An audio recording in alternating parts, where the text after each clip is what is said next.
Você tira uma licença e paga caro para tirar 2 peixes da água. Você não tira 3. Se você tirar 3, o teu vizinho te denuncia. Por quê? Porque aquele é um patrimônio público. É de todos nós. Por que você pode tirar 3 e eu tenho que tirar 2? Qual a licença? Eu tenho a mesma licença de 2, então você tira 2. E o teu vizinho te denuncia. Não tem essa não, Padrinho. Fazer de conta, esticar o peixe. Não tem essa não. Então assim, os caras levam a sério. E é por isso que funciona. Várias críticas eu tenho dos norte-americanos. Mas vai nos parques nacionais deles. Parque, é para se divertir, parque. Tudo funciona. Tudo funciona. Os parques aí podem não ter as florestas que eles tinham, né? Que é porque eles começaram o processo 200 anos atrás, como eu falei. Não tiveram o tempo que nós tivemos aqui para se ajeitar, graças a Deus nós tivemos. Mas os parques funcionam. E a lei funciona. E a lei é para ser cumprida. Não tem conversa.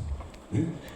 E aí entram, enfim, o pirarucu, o jacaré. Eu fui muito criticado quando mostrei o único criador de jacarés no Brasil que fica em Pantanal. E que inclusive é atacado por muitos órgãos ambientais. O órgão ambiental não deveria ter a emoção. Ele é um órgão técnico. Não tem que se envolver emocionalmente. Ah, mas eu gosto de animais. Você pode postar na sua casa, seja. Você pode fazer o que você quiser na sua casa. Mas enquanto você está ali servindo a caneta, você tem que fazer uma avaliação técnica. Por qual o problema do jacaré?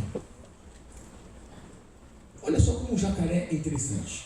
Além de ser uma apicultura, né, que é maravilhosa, né, você tem uma opção, né, alimentar que você tem, e é natural, porque está saindo da natureza. De 100 ovos que o jacaré põe, 90, isso são índices, são estatísticas do próprio, enfim, os levantamentos é oficial. 90% morre, 10% vive. Quando você leva, não todos os ovos, georreferenciado, vai buscar, abre seus ninhos, pega os ovos e levam para um lugar onde vão ser incubados, 90% vive e 10% morre. Nós podemos devolver jacarés e podemos alimentar pessoas, engordando eles rapidamente em 3 anos e servindo o mercado de proteína animal. Onde está o problema nisso? Outra vantagem, sabe quando isso acontece, da busca dos ovos? E sabe quem faz esse trabalho da busca dos ovos? Os ribeirinhos fazem. E sabe que época que acontece? Novembro, dezembro, janeiro e fevereiro, que é quando o jacaré constrói os seus ninhos.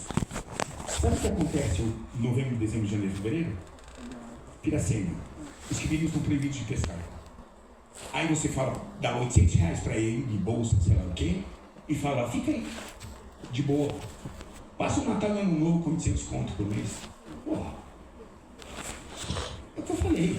Não funciona, gente. Não funciona. Ficou bonito e o cara tá fazendo, ele não vai ficar com R$800 bonitinho na casa dele, passar o Ano Novo e Natal, enquanto nós estamos aqui fazendo a festa, eles estão lá. Entre pulgas, carrapatos e mosquitos. Não é justo. Não é justo. E quem vai perder? A natureza. Pode escrever. E nessa época Deus pode fazer isso. É uma renda que esses ribeirinhos têm para poder trabalhar em algo que seja sustentável. Então, olha, mas eu acho um absurdo o jacaré. Não come jacaré. Se alimenta de almoço. Sabe? Então, é isso. Vamos dar uma olhada aqui nos queixadas. Deixa eu ver isso aqui. Dá uma olhada aqui, é porco, não é? Dá uma olhada.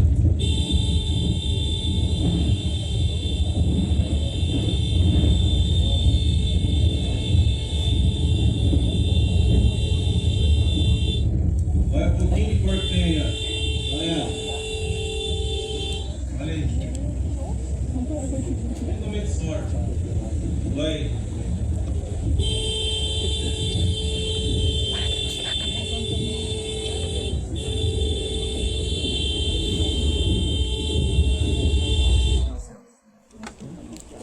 Queixada. O maior mecanismo brasileiro tem queixada, tem um cateto. Isso é no centro-oeste brasileiro. Eu entrevistei muita gente lá. Eu estou quase 2 anos lá indo direto e é um caso muito legal do centro-oeste brasileiro, porque a agricultura foi o refeitório da fauna. Você quer encontrar bicho, vai pro campo. tatu, sirene, marinho, queixada, anta, cateto, onça. Já viram a quantidade de vídeos de onça que sai agora? O cara levando onça no meio da soja. Por quê? Porque tem a comida, está lá e isso acontece. E aí, só que aí tem um problema que nós não sabemos, porque o país da biodiversidade não sabe, é totalmente emocional e não sabe lidar com agenda positiva. Isso é uma agenda positiva. Putz, não é isso que a gente queria, um monte de queixada. Temos. Putz, mas passou. Como é que passou? Só que vai sair trabalho ensinando sobre isso. Tanto que passou, que assim, pouca gente sabe, mas já vou mostrar porque isso já saiu do papel, está funcionando. Esse é o primeiro frigorífico CIF lá no Goiás. E vai sair outro em Mato Grosso.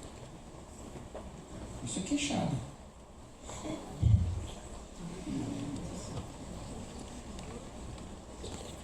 É uma coisa simples. Aqui, cabem quantas pessoas? 1000. Se eu colocar 2000, vai dar? Não vai, 1000 tem que ir embora. É isso que acontece. É uma coisa simples que nós biólogos temos que fazer. Se os veterinários não aguentam essa lição, a gente ajuda vocês. É isso.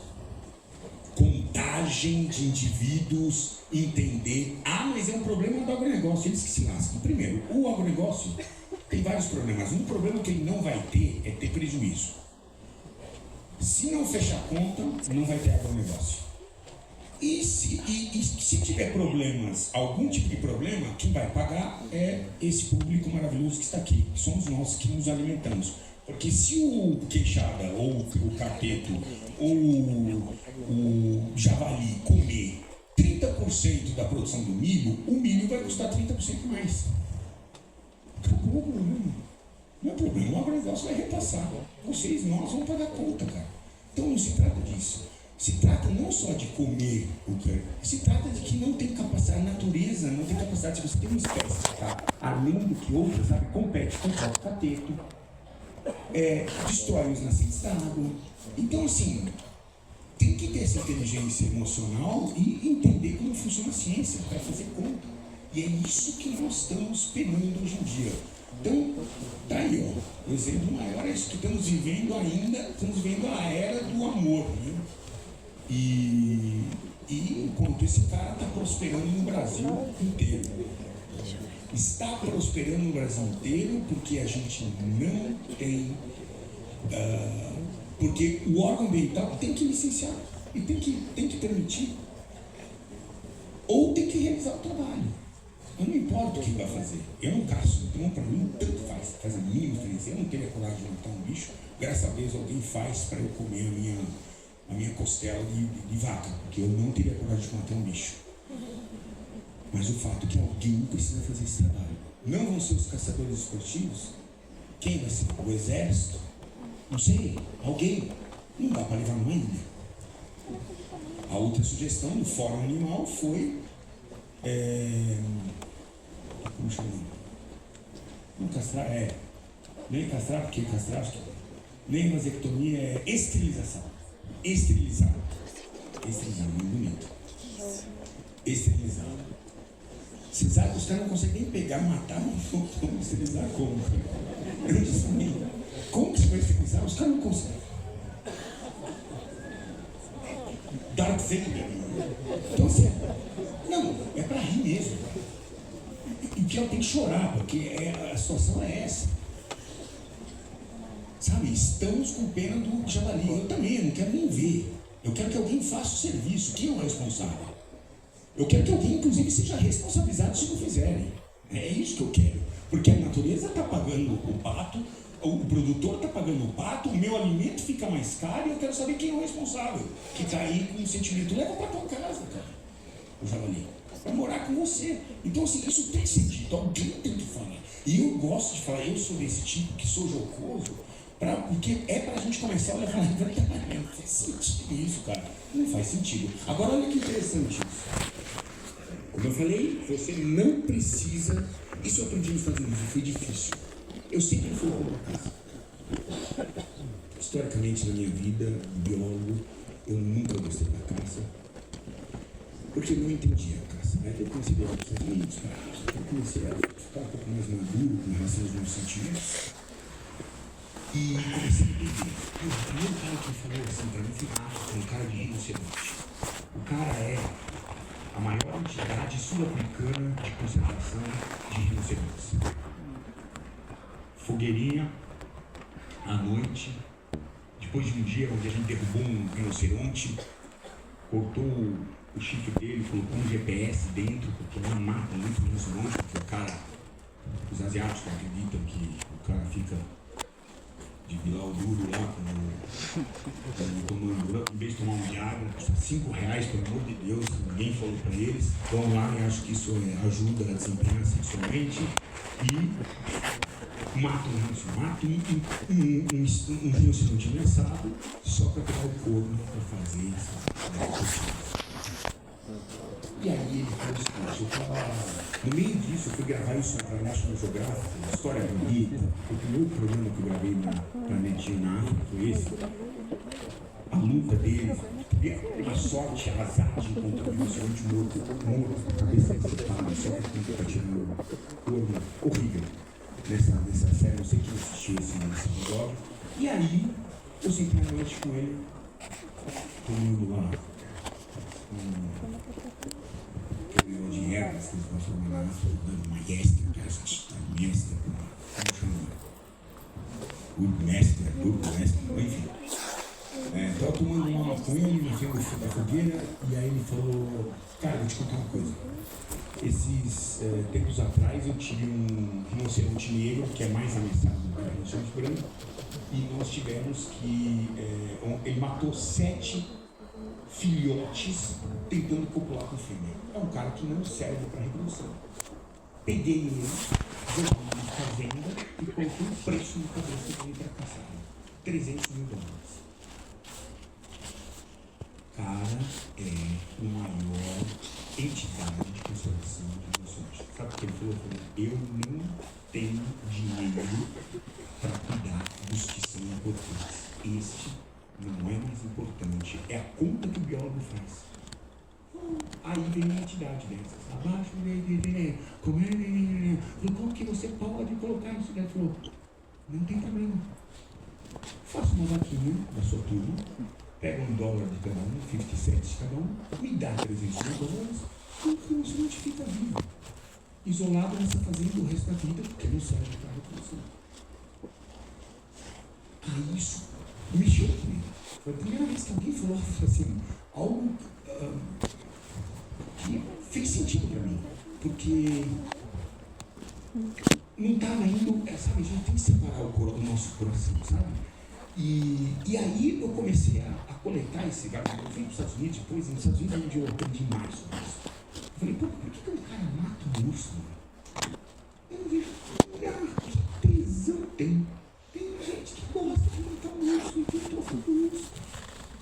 Gente, qual o problema? Você não gosta? Ok, mas nós temos que entender o que isso significa. E eu vou mostrar isso que saiu agora esses dias. Um auction, um leilão que saiu nos Estados Unidos. Olha que loucura!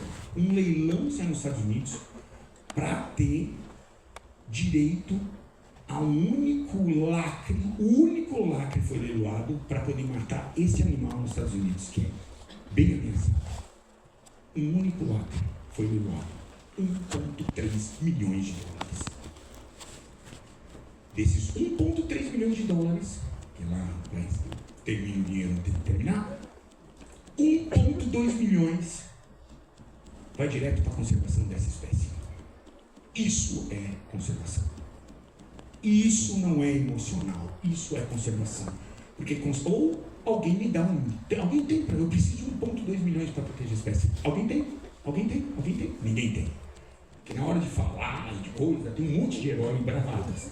Mas na hora de enfiar a mão no bolso, no meio ambiente, assim, eu não vivo hoje de meio ambiente. Meus patrocinadores nenhum são de meio ambiente. Estou esperando um de meio ambiente. A maioria está vinculada ao agro, ao pet, a negócios, que é o que movimenta, gente. isso nós temos que começar a entender como funciona para a gente fazer a mesma coisa no Brasil, para proteger nossos pés. Porque o cara mata uma onça hoje e paga 5 mil reais. Esse é o valor de uma onça pintada? 5 mil reais? Não é. Então, tem algo errado. Nós estamos errando em alguma coisa. E é isso que nós temos que começar a mudar. Muda-se com ciência, muda-se com comunicação e termina mudando. Muda a ciência, comunicação e termina na educação. A educação hoje nossa tem que ser revista. Nós estamos com a mesma educação de 50 anos atrás. Mesmos livros, você vai lá nas crianças. Outro dia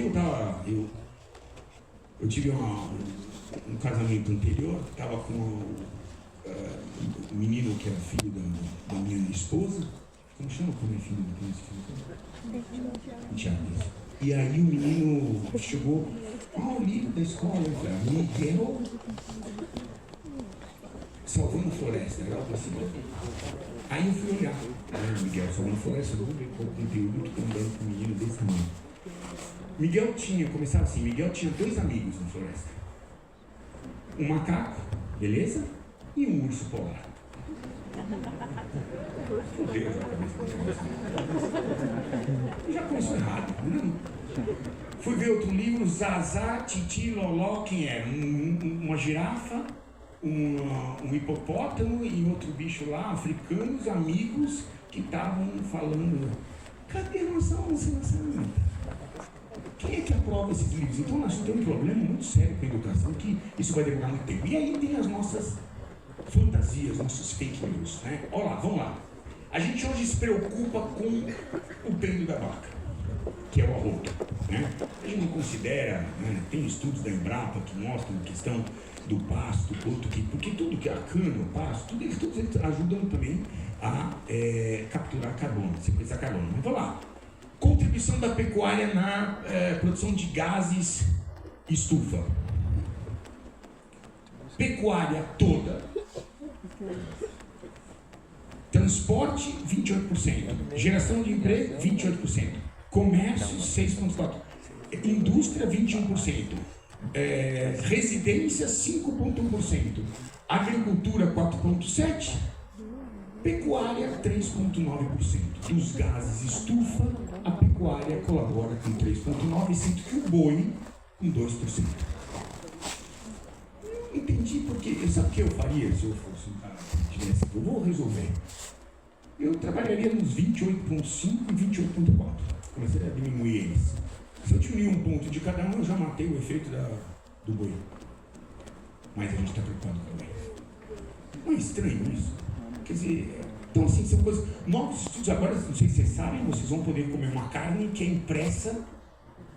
Vai ter um jantar aqui, sabe? Não sei se vocês sabem. Hoje todo mundo vai comer uma carne impressa. Quem topa? Quem topa? Interessante, né? Eu não sei se eu estou muito afim de comer uma carne impressa, mas eu sei que ela hoje produz 25 mais CO2 do que o boi. Então não me dê uma boa razão ainda para comer uma carne impressa, uma impressora. Vamos continuar com o nosso boi. E tá aí, ó, o herói, né? A gente salva, gosta e ama, e eu queria só partilhar com vocês, só título de informação, que os gatos e os cachorros são o segundo motivo de perda de biodiversidade, né? Segundo, depois da defloração. Os nossos gatinhos lindos são os grandes predadores. Quando você deixa um gato na rua, você está perdendo passarinho, está perdendo lagartos, esquilos. Já viram aqueles vídeos? O cara solta os esquilos e não pega nada. Então, isso é algo que a gente tem que falar, ninguém fala. Nós tivemos uma organização que foi Fernando Noronha, tirou 500 gatos de Fernando Noronha, que é um parque nacional, e tem uma lei que descarta a possibilidade de ter qualquer animal exógeno dentro do parque nacional. Tiramos 500 gatos, castramos e devolvemos. Não sei o que vai fazer. Cria uma ONG, faz dados, protetores, mas eu assim, não pode voltar para o paraíso. Não, filho, então, são coisas que a gente começa a pensar onde estamos errando. Né? Hoje um biólogo fazendo um trabalho científico sobre uma determinada espécie pode matar 200 indivíduos daquela espécie para fazer um trabalho científico. É a biologia, né? Estudo da vida. E nós, né? Olhamos para esse bicho que é a Sinopsis pixie, ararinha azul da caatinga. Caatinga é um bioma que só existe no Brasil, não existe em outro lugar. E nós fizemos o seguinte: nada. É isso que nós fizemos.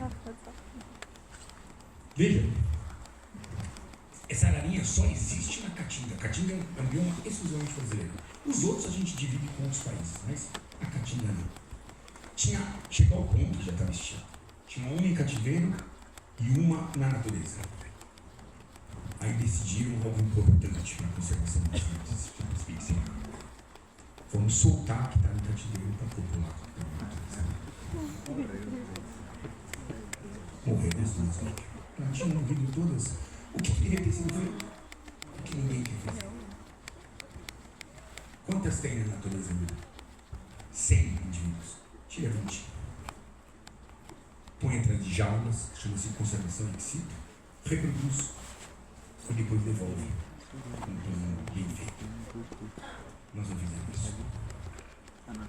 E o bicho desapareceu. Mas alguém fez, sem licença. Tem um alemão que tem 300.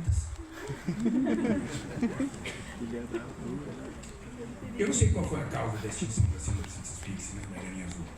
Se a palmeira que ela reproduz não tem mais, se o índio fez focar, ou provavelmente o grande problema foi o tráfico. Mas eu sei que são focar. Isso não foi o tráfico.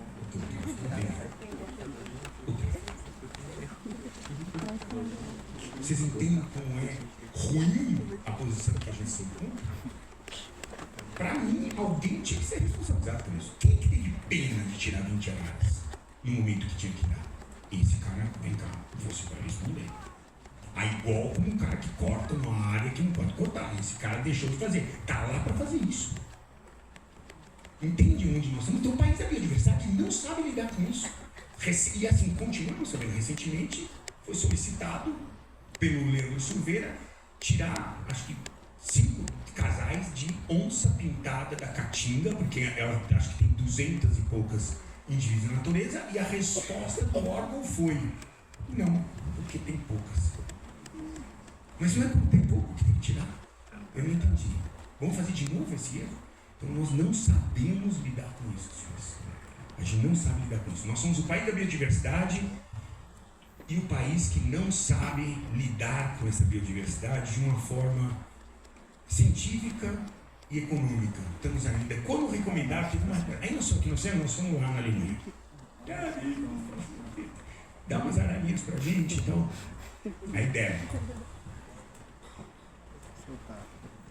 Nem vou discutir o que está acontecendo, um problema seríssimo, que é um desastre que está acontecendo, né? Esse vírus, tudo com essas araras. Mas vamos ver, vamos lá, deram as ararinhas pra gente. O cara lá na Alemanha, que é o receptador do tráfico, negociamos com ele. Ele é o receptador do tráfico. Essas araras, como é que terminaram lá? Não foi por vias legais. E aí os sites, que é o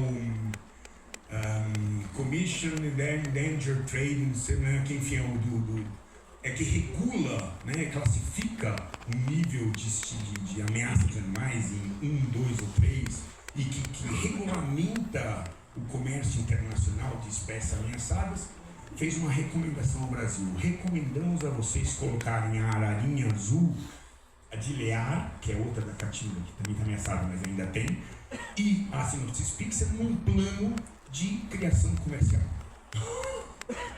Vidas não se vendem. Não se vendem, mas tem quem compra.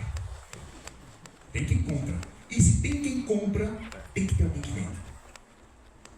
Nós temos que sair dessa janela. Coitado. Aí tem um cara que, só para dizer como a gente não entende o que é coitado. Então, coitado, né? Bicho atrás. Aí eu faço uma pergunta para vocês. O que é felicidade? Que é um cara, uma coisa meio subjetiva, né? Quem é feliz? Eu sou feliz. Por que você é feliz? Não sei. Vamos lá. Vamos tentar agarrar em alguma coisa, especialmente que Para um ser humano é muito mais complexo, né, a questão da felicidade, mas para o animal é muito básico, né? Ele quer reproduzir, é a primeira coisa que ele quer, tá? O animal só nasce com essa finalidade, reprodução, tá?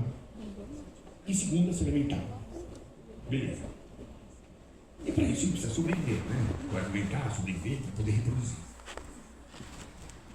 Cansado de ver esse mimimi das pessoas que, especialmente estudante, porque estudante, como é da área da biologia, da veterinária, não sei o quê, ele tem que ser estudante, ele tem que ter uma mente técnica. A palavra coitado tem que tomar muito cuidado. Coitado, tudo é coitado, esse coitado, esse aí, nossa, está estressado. Então eu comecei a ser estressado. Então estresse pode ser uma medida de felicidade? Vamos extrapolar o ser humano, porque o ser humano é estresse, mas mesmo a gente, um cara menos estressado, ele é mais feliz de um cara mais estressado. Tá ok? Estou falando alguma bobagem? Pode ser? Estresse pode ser algo que afeta a sua felicidade, os seus hormônios, o seu dia a dia.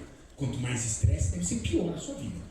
Para o bicho é igual. Mais estresse, né? Já que todo mundo fala, ele está estressado, então deve ser algo bom, é algo ruim. Muito bem. Esse cara chama-se Maurício Barbante. E ele é outro cara que é um herói para mim, assim como o Leandro Silveira, porque são cientistas que estão ali para fazer ciência e não para agradar a galera. Não tem que agradar a galera. Tem que fazer ciência com o objetivo de conservação e de fazer o certo.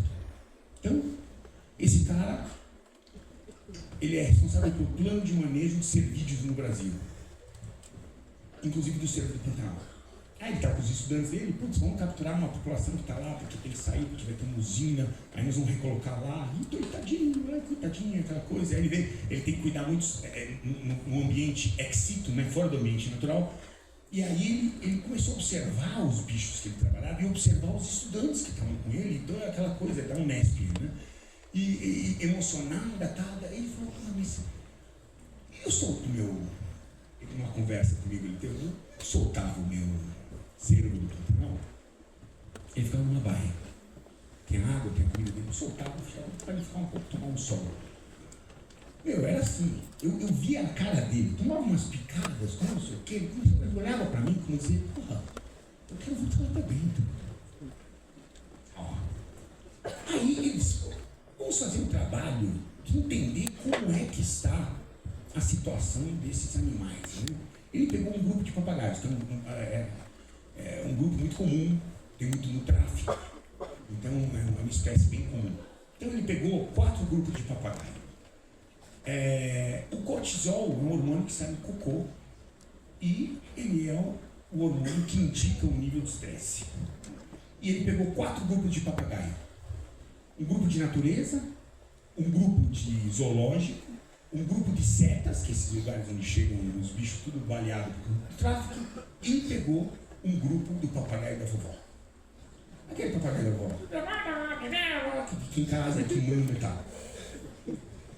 Tá complicado esse trabalho aqui, ó. Se a gente tirar uma foto para olhar, fique à vontade. Qual o papagaio mais estressado? Trabalho científico. Dos 4 grupos, quem que vocês acham que é mais estressado? Vamos ver.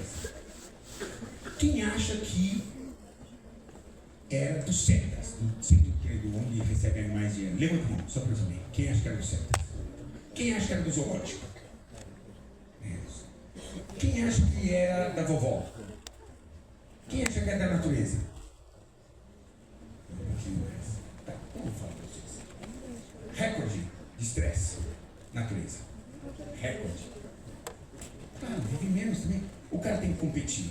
Nicho ecológico, alimentação, reprodução, predador, tá tudo ali.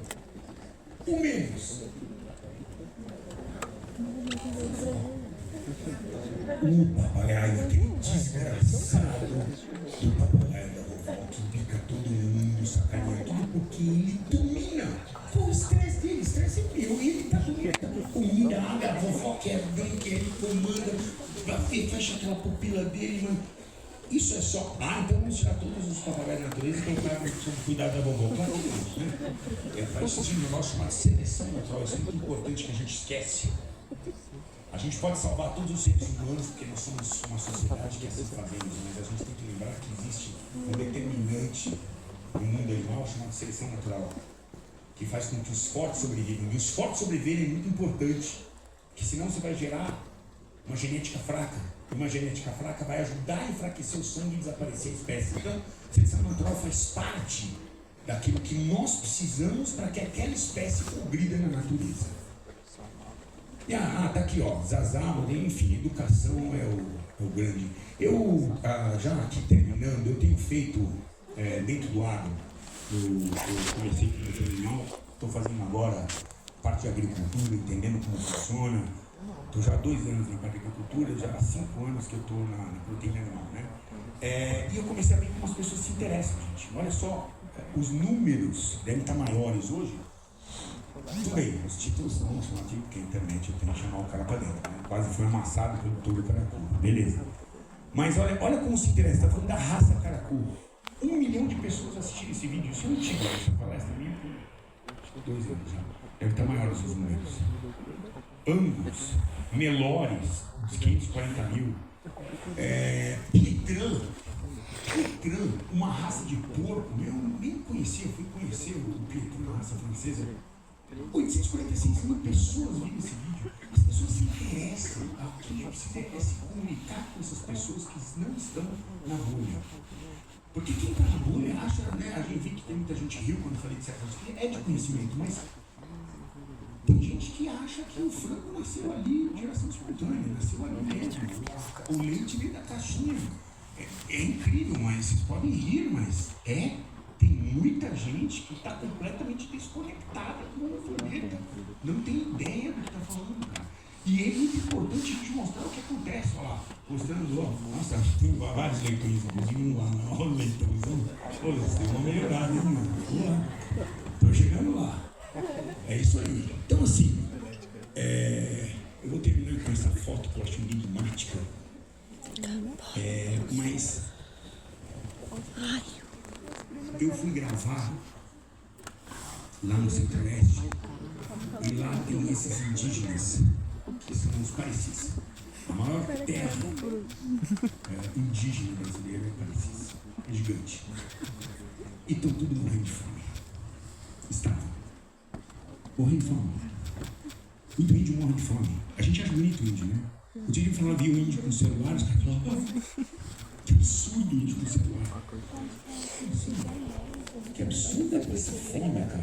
Absurdo é você morar em terra indígena e não ter o que comer, os filhos ir embora porque não tem oportunidade, viver na miséria. Isso é horrível. Isso é horrível. E é isso que acaba com a natureza.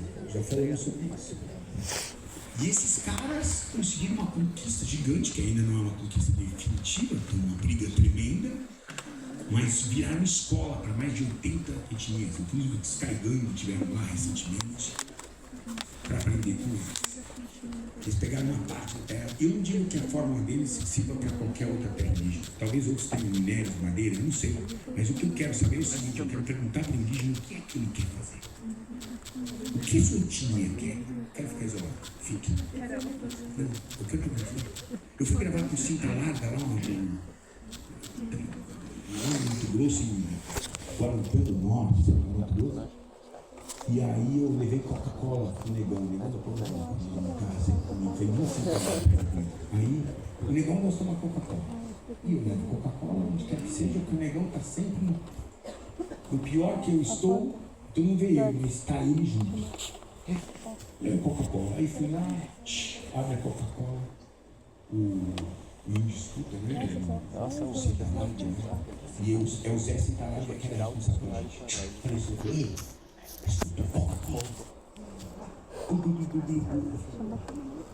amigos veio de novo, o Zé toma a garrafa inteira. Não tem nada, falou, Zé.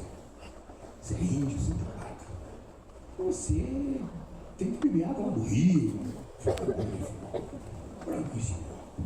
Índio Cintalagem gosta de Coca-Cola gelada e Toyota. Tá errado? Isso no século XXI. Eu fui gravar os indígenas nos Estados Unidos, fazer para a National Geographic também, lá no Arizona. Pau, lindo. Terminou, o chefe botou o chapéu dele, botou a calça jeans, você vai mudar. E fui lá, com a forte, com sua dignidade. Indígena, lá, pobre, desgraçado e miserável. Não, tem uns velhos lá, indígenas, que falam, meus filhos estão indo embora. Meus filhos estão saindo daqui, uma terra que nós temos que é boa, igual as fazendas que estão ao lado. E iam trabalhar com as fazendas e não voltavam mais, porque não tinham o que comer aqui. Vai lá agora. Eles plantam 1,4% só. Tem máquina 4 milhões de colheitadeira com um indígena sentado em cima, falando, eu nunca mais saio. Que eu vou criar meus filhos, aqui eu estudei, eles pagaram meus estudos, eu estou voltando aqui depois que eles pagaram, eu sei dirigir pilotar um monstro desse na colheitadeira, o outro vai fazer direito, vai fazer direito, a cooperativa paga indígena, você vai primeiro exercer aqui e defender os nossos interesses. Esse é o Brasil, multicultural, uma terra abençoada por Deus, com paisagens incríveis, com floresta, com biodiversidade, com o melhor povo que existe. Essa nossa miscigenação é maravilhosa, vai para a África com dificuldade. Aí sim podem falar de racismo. Mas racismo, claro que existe, em todo lugar. Uma palavra mal feita, uma colocação, claro que sim. Agora vai ver o ódio racial. Aí vamos conversar sobre isso. Nós temos muitos benefícios aqui. Nós temos sim ser uma sociedade que conversa mais com os diferentes segmentos e aceita mais as nossas diferenças. Não é isso que estamos falando hoje, aceitação? Então vamos abrir, e mesmo que alguém tenha ideia diferente de você, dialogue com ele. Eu vou nessas diferentes etnias, eu faço muita parte cultural e trago um pedacinho daqui, um pedacinho dali, um hábito que para mim serve, não serve de viver a vida, cara. Não quero tudo, mas tem alguma coisa que vale a pena que eu falo, nossa, isso é muito mais. Eu quero também. Então, eu vou terminar aqui agradecendo a vocês por terem vindo, escutarem todo esse blá blá blá meu. Eu espero que algo possa surgir aqui, né? E que a gente, que eu vejo muitas vezes muita falta de coragem de levantar e falar e ter uma opinião. Hoje as pessoas não podem nem ter opinião, porque alguém vai criticar. Eu aprendi que cancelamento, vocês sabem uma coisa, nós só falando isso aqui para nessas indas e vindas, eu aprendi algumas coisas eu sou filho de um alemão, mas filho neto de uma judia alemã, polonesa, e judeu adora esses. Eu não sou chique, sabe? Porque minha mãe é católica, então não sou. Mas eu adoro essas frases, então eu desenvolvi algumas minhas. Primeiro, se o índio correr, corre com ele. Não é só o índio, quando eu falo indígena, não é índio. Mas é assim, você está num lugar que tá lá um cara, ferramentaria, tem o cara da caldeira. O cara da caldeira saiu correndo, não tem tempo. Corre com ele. Quando você estiver correndo, você não está correndo, porque ele sabe. Porque vai explodir essa merda. Então, essa é a mesma coisa. Eu morro de medo de andar. Quem era minha baliza? Era a moça. Se ela piscar,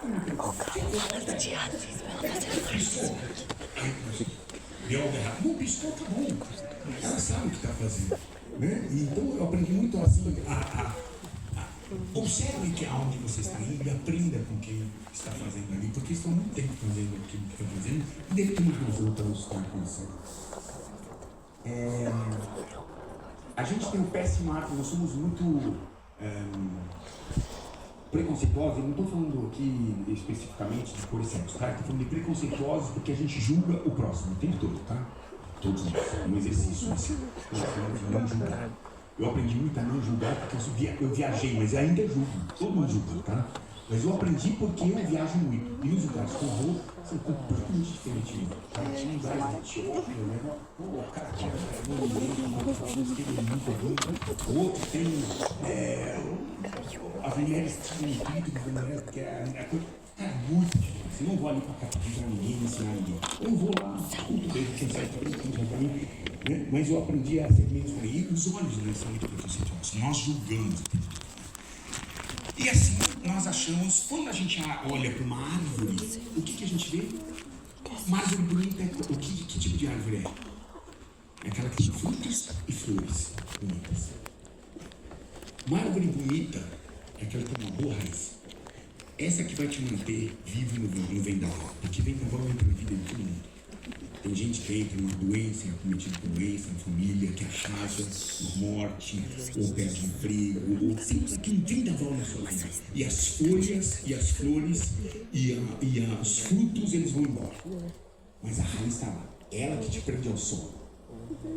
Então, vamos ser persistentes naquilo que acreditamos e vamos fazer o Brasil o melhor país do mundo. Valeu.